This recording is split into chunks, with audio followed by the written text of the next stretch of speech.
Hi, I'm Nash Jocic and I will explain to you why is weight training the best exercise for fat loss.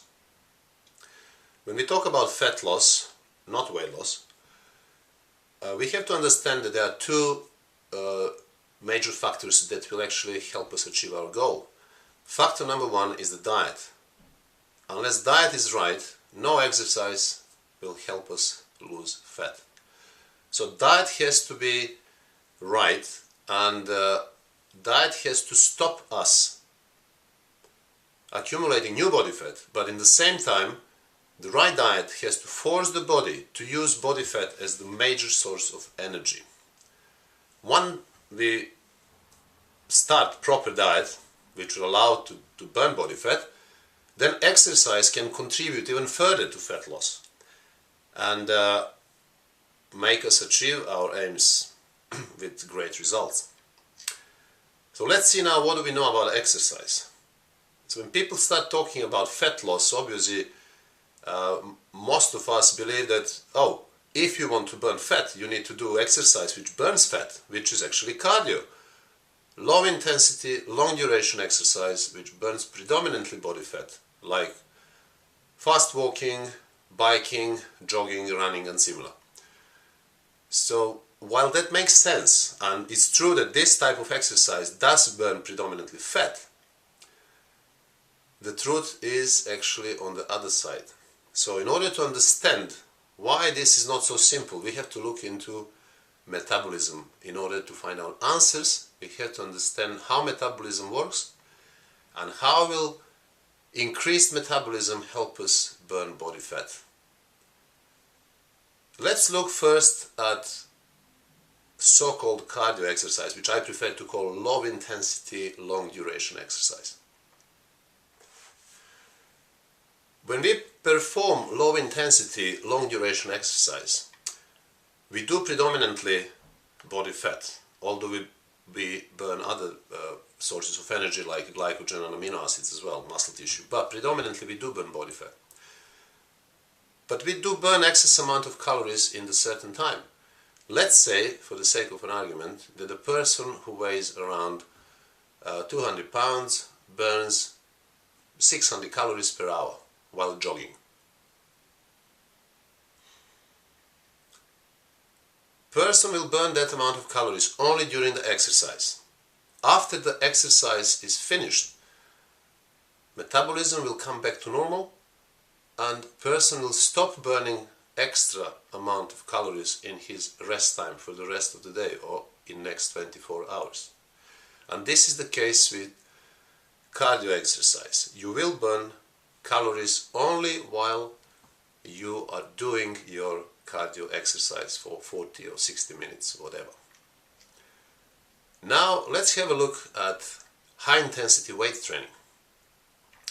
High intensity weight training does burn calories too, but high intensity weight training doesn't burn as many calories as cardio does. So if cardio burns 600 calories per hour, weight training will burn in average half. So let's say in 1 hour weight training will burn 300 calories. But the difference is that after weight training session is over, the metabolism will stay increased. The body will keep increased metabolism for up to 24 hours. Now let's see why is that. When you perform a low intensity, long duration exercise, you use low intensity and you do not damage, you do not break down muscle tissue. When you do high intensity exercise, like weight training, you cause micro tears, micro trauma or breaking of muscle tissue. So you break down muscle tissue, and after you finish your exercise, the first thing that the body has to do is to repair that broken down muscle tissue. So that's like an emergency situation, right? In order to do that, the body will have to increase energy and the body will increase metabolism for that purpose. That metabolism can be increased for up to 30% in next 24 hours. And energy, calories used for that purpose will be exclusively used from body fat. So that post-exercise benefit only applies to weight training. Cardio training doesn't cause microtrauma of muscle tissue, doesn't break down muscle tissue, therefore doesn't increase metabolism after exercise is finished. Weight training does. This is first reason why weight training is superior than cardio training.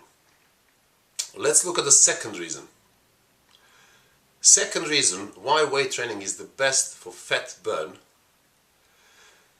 is muscle growth. So think now, the leanest athletes in the world are actually bodybuilders. How come that bodybuilders are the leanest athletes on the planet? They have body fat percentage around 3.5–4%, which is impossible. In no other sport people can achieve that. And bodybuilders train mainly with weights. So 80–90%, in majority of cases, 100% of training is only weight training, right? So now, the major reason for that is, of course, increase in muscle size. Why is that? When you increase your muscle tissue, for example, you increase your muscle tissue for extra 10 pounds, let's say in next 6 months or 10 months of training. This 10 pounds of new muscle tissue will increase metabolic demand for around 500 calories daily. So you will have to burn 500 calories daily simply to maintain your new muscle tissue, your new 10 pounds of muscle tissue. And this is huge amount of calories. If you still eat the same number of calories as before, you will be burning 3,500 extra calories per week, which means you will be burning extra 1 pound of body fat per week. You will be simply melting your body fat by increasing your muscle size. So the consequence of weight training, which is so crucial, is increasing muscle tissue. Muscle tissue is extremely expensive when it comes to calories. It's metabolically the most expensive, the most demanding when it comes to calories. Needs calories to sustain itself, to survive. So more of that active, metabolically active and expensive tissue you have, more of muscle tissue you have, faster your metabolism will be, and you will be burning more calories during the rest period, which is, let's say, 23 hours after your weight training session.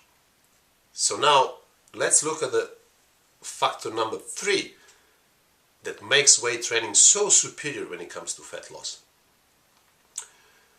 Weight training is known to increase insulin sensitivity.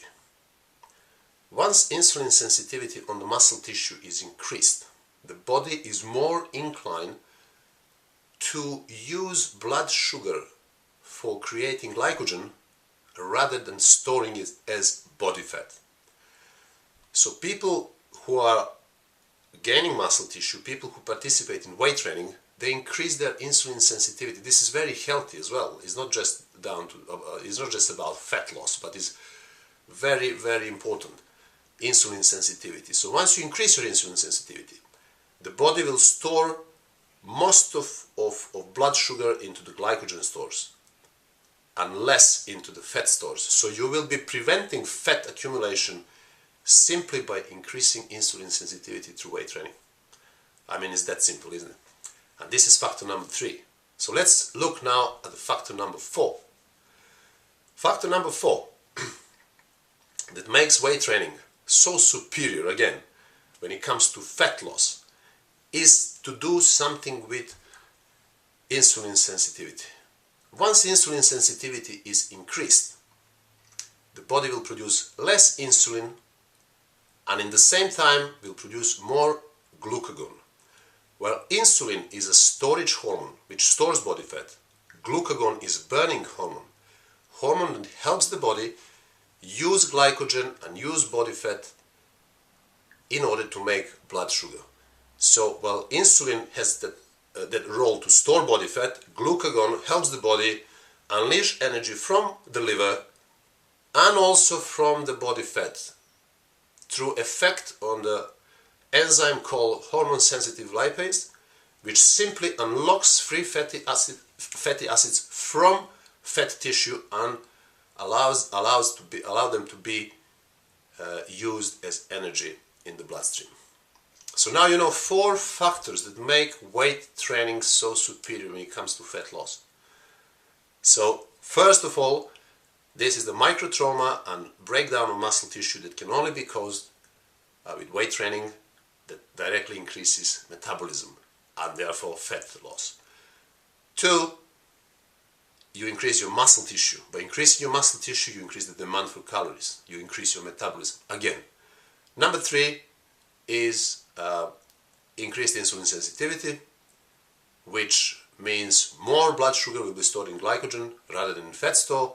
Number 4 is due to increased insulin sensitivity, you will be producing less insulin and more glucagon, which means you will be burning more body fat.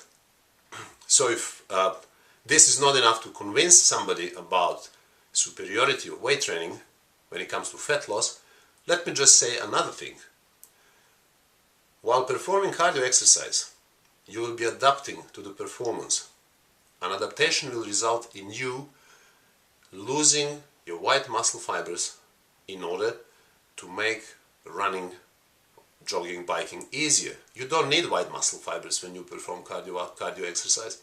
This is why the body has the tendency to literally decrease muscle tissue, decrease white muscle fibers, right?